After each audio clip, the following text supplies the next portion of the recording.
selamat malam. Kami dari kelompok 3 RBL Fisika kelas 06. Perkenalkan, nama saya Kilometrian Ilham, NIM 167-23086. Nama saya Fadlan Akil Lazuardi dengan NIM 16723-081. Nama saya Amira Dini Pangestertanto dengan NIM 16723-071. Nama saya Renata Deborah Simatupang, NIM 16723-091. Nama saya Kini Julia Haji Suhenda dengan NIM 167230096. Nama saya Mika Arsian dengan NIM 167233101. Nama saya Dirga Muhammad Fadlan Rambe dengan NIM 16723-076. Pada video ini kami akan membahas tentang RBL yang telah kami rancang dan juga telah kami buat, yang bertemakan tentang konversi energi pada bidang miring dan juga pada bidang lengkung. RBL ini kami buat dan kami rancang dengan tujuan yang akan dijelaskan oleh rekan-rekan saya. Tujuan yang pertama yaitu menyelidiki konversi energi potensial kinetik pada peristiwa gerak benda di permukaan bidang miring dan lengkung. Tujuan kedua adalah menyelidiki pengaruh bentuk dan kemiringan lintasan pada waktu tempuh yang bergerak di permukaan bidang. Selamat menonton! Teori dasar yang pertama adalah kinematika. Kinematika merupakan ilmu fisika bagian dari mekanika yang mempelajari gerak pada suatu partikel atau objek tanpa meninjau penyebab dari gerakan tersebut. Keadaan gerak partikel ditinjau dari perubahan posisi partikel fungsi dengan notasi vektor R. Lalu, pada kinematika, pada selang waktu tertentu, perubahan posisi suatu partikel dapat dinyatakan sebagai kecepatan dengan notasi vektor V. Kecepatan dibagi menjadi dua, yaitu kecepatan rata-rata dan kecepatan sesaat. Pada kinematika, suatu partikel yang memiliki kecepatan dipengaruhi waktu akan ditinjau perubahan kecepatan yang semakin lambat atau semakin cepat, yang biasa disebut dengan percepatan dengan notasi vektor A. Ditinjau dari lintasan, kinematika juga mempelajari gerak yang ditinjau dari lintasan, salah satunya adalah gerak parabola.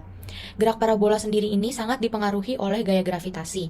Teori dasar yang kedua adalah Brachistochrone problem. Brachistochrone problem adalah suatu permasalahan dalam menentukan bentuk lintasan sehingga dapat meminimumkan waktu yang dibutuhkan oleh suatu partikel untuk bergerak dari satu titik ke titik lain yang lebih rendah dan hanya dipengaruhi oleh gaya gravitasi. Untuk teori dasar yang ketiga yaitu tautochrone problem. Teorema tautochrone menyatakan apabila beberapa benda diluncurkan pada suatu kurva tanpa gesekan dengan posisi awal yang berbeda, benda-benda tersebut akan tiba di bagian titik terendah pada waktu yang sama. Jadi, pada intinya, waktu yang diperlukan oleh benda-benda tersebut untuk sampai ke titik terendah kurva tidak dipengaruhi oleh titik awalnya. Teori yang berikutnya adalah energi. Energi adalah kemampuan suatu benda untuk melakukan usaha. Pada saat benda melakukan usaha, maka benda akan kehilangan energi dengan jumlah yang sama dengan usaha yang dilakukan. Energi tidak dapat diciptakan maupun dimusnahkan, tetapi dapat berubah dari satu bentuk ke bentuk yang lainnya. Pernyataan tersebut adalah hukum kekekalan energi. Saya akan menjelaskan tentang 3 jenis energi. Yang pertama adalah energi kinetik, yang kedua adalah energi potensial, dan yang terakhir adalah energi mekanik. Energi kinetik adalah energi yang dimiliki suatu benda karena dia bergerak atau karena dia memiliki kecepatan. Energi ini dapat dibedakan menjadi 2 jenis, yaitu kinetik translasi dan kinetik rotasi. Untuk kinetik translasi dapat dirumuskan dengan EK sama dengan setengah mv kuadrat, di mana m adalah massa benda dan v adalah kecepatan benda. Sedangkan untuk kinetik rotasi dapat dirumuskan dengan EK sama dengan setengah I omega kuadrat, di mana I adalah momen inersia dan omega adalah kecepatan angular dari benda tersebut. Energi kinetik memiliki hubungan dengan usaha, yang dikenal dengan teorema usaha energi. Teorema ini menyatakan bahwa W total atau usaha total sama dengan perubahan energi kinetik yang terjadi atau delta EK. Energi berikutnya adalah energi potensial.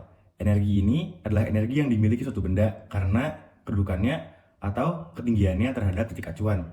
Dalam konteks ini, energi potensial yang dimaksud adalah energi potensial gravitasi. Secara umum, energi ini dapat dirumuskan dengan EP sama dengan MGH, di mana M adalah massa benda, G adalah gravitasi, dan H adalah ketinggian benda terhadap titik acuan. Energi yang terakhir adalah energi mekanik. Energi ini adalah energi yang dimiliki suatu benda karena gerakannya dan juga kedudukannya. Energi ini merupakan penjumlahan dari energi kinetik dan energi potensial, sehingga dapat dirumuskan dengan EM sama dengan EK plus EP. Hukum kekekalan energi menyatakan bahwa apabila hanya gaya-gaya konservatif yang bekerja, maka suatu sistem tidak akan mengalami perubahan energi mekanik atau EM-nya akan konstan, sehingga dapat dirumuskan dengan EM1 sama dengan EM2. Teori berikutnya adalah gerak menggelinding. Gerak menggelinding merupakan gerak yang dialami oleh benda berbentuk silinder atau bulat pada lintasan yang umumnya berbentuk bidang miring atau bidang lengkung. Nah, gerakan ini merupakan kombinasi dari 2 jenis gerakan, yaitu gerak translasi dan gerak rotasi. Hubungan antara gerak translasi dan gerak rotasi dapat dinyatakan dengan rumus-rumus berikut. Benda yang menggelinding memiliki energi kinetik yang merupakan hasil penjumlahan dari energi kinetik translasi dan juga energi kinetik rotasi, sehingga dapat dinyatakan dengan rumus sebagai berikut. EK sama dengan setengah mv kuadrat plus setengah I omega kuadrat, di mana M adalah massa benda, V adalah kecepatan tangensial, dan I adalah momen inersia, serta omega adalah kecepatan angular. Alat dan bahan yang diperlukan dalam RBL kali ini yang pertama, 2 jenis bola, yaitu bola tenis dan bola pingpong.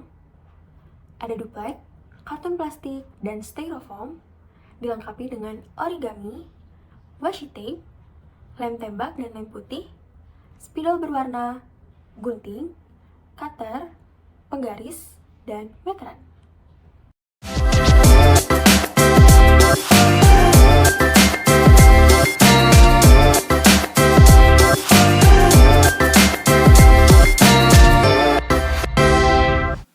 Pada proses pengambilan data, kami menggunakan dua jenis bola dengan diameter dan massa yang berbeda, yakni bola tenis dan bola pingpong. Bola tenis memiliki diameter sebesar 6,7 cm dan massa 57,7 gram. Adapun bola pingpong memiliki diameter sebesar 4 cm dan massa 2,7 gram. Kami juga memvariasikan ketinggian dari lintasan atau ketinggian dari lintasan parabola yang akan dibentuk oleh bola. Data yang akan diperoleh berupa jarak tempuh horizontal pada saat bola membentuk lintasan parabola dari ujung lintasan sampai titik menyentuh permukaan tanah, dan juga waktu yang diperlukan untuk menempuh jarak tersebut. Berdasarkan percobaan seperti yang telah dijelaskan oleh Dirgam, kelompok kami memperoleh 10 nilai rata-rata waktu dan 10 nilai rata-rata jarak. Data ini dihasilkan dari 5 kali percobaan pada bidang miring dan bidang cekung menggunakan bola tenis dan juga bola pingpong. Dari data-data yang dihasilkan, data menunjukkan beberapa kecenderungan.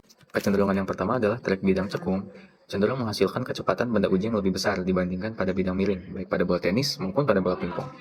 Kecenderungan yang kedua adalah jarak benda uji cenderung berbanding lurus dengan ketinggian dari ujung bawah trek dengan tanah, kecuali pada percobaan terakhir bola tenis, yaitu pada ketinggian 1,22 meter. Bola tenis justru memiliki jarak tempuh yang lebih kecil dibandingkan pada ketinggian 0,77 meter. Hal ini berkebalikan dengan bola pingpong. Bola pingpong memiliki kecepatan yang terus naik pada ketinggian yang lebih tinggi. Hipotesis kami, hal ini disebabkan oleh massa bola tenis yang lebih besar dibandingkan dengan massa bola pingpong, sehingga bola tenis memiliki kecenderungan untuk jatuh lebih besar dibandingkan dengan bola pingpong. Dalam penelitian ini, dilakukan percobaan dengan variasi lintasan yang berbeda menggunakan bola pingpong dan bola tenis. Percobaan pertama dan kedua dilakukan dengan bola pingpong, masing-masing dengan lintasan linear dan melengkung. Sementara itu, percobaan ketiga dan keempat dilakukan dengan bola tenis, juga masing-masing dengan lintasan linear dan melengkung.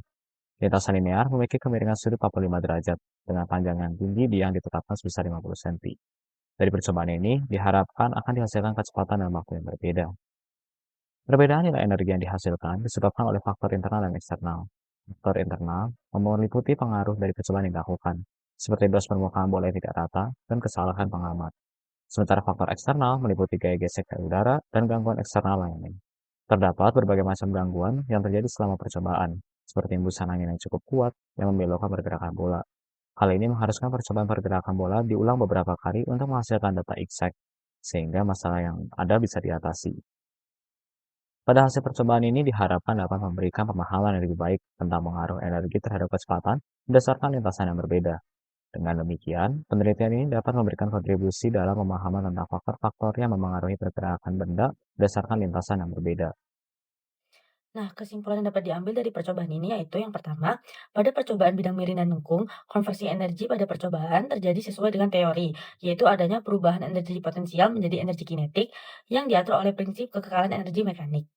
Yang kedua, benda yang melintas melalui lintasan lengkung memiliki waktu tempuh yang lebih cepat dibanding dengan benda yang melintas pada bidang miring. Hal ini dikarenakan benda dengan lintasan yang melengkung memiliki percepatan yang lebih besar dibanding dengan benda yang melintas pada bidang miring. Sekian video penjelasan tentang RBL yang telah kami buat. Semoga video ini dapat bermanfaat bagi para pemirsa. Mohon maaf apabila ada kesalahan kata.